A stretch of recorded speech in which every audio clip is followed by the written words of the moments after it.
I was contacted by the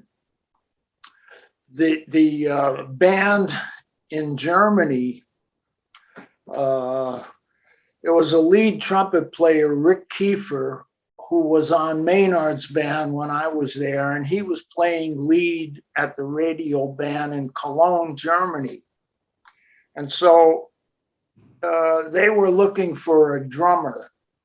And so I started to negotiate with them. And then kind of at the last minute, I decided, after thinking about it, that I really didn't want to go, but I had to be able to bow out of that without leaving any bad feelings. So I just decided the best way to do that would be to explain to them that during the negotiations, I got very busy in New York, and I couldn't leave because I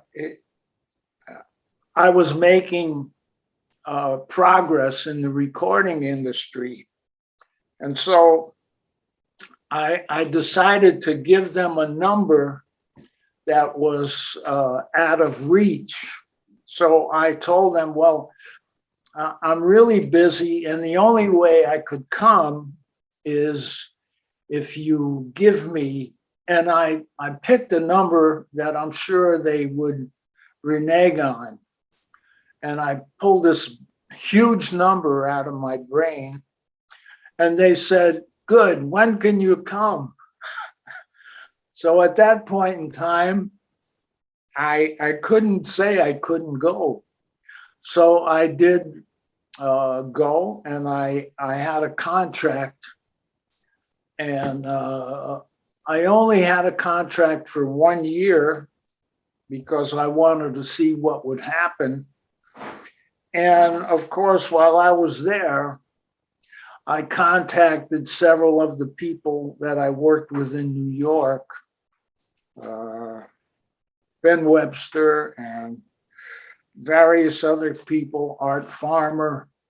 And so they were all living in Europe. And so I went for a year, worked at the radio, and contacted everybody that I knew from New York, and ended up staying there for 10 years, just freelancing.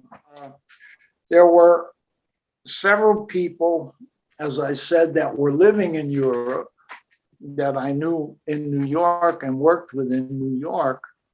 And so they were pretty much having the best of both worlds. And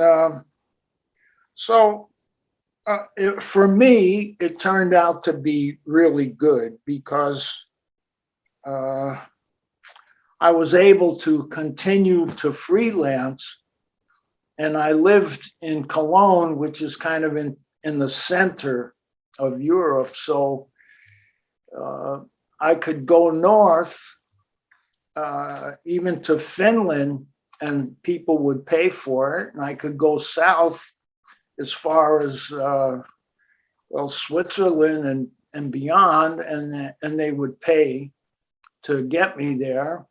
So it worked out really very well for me.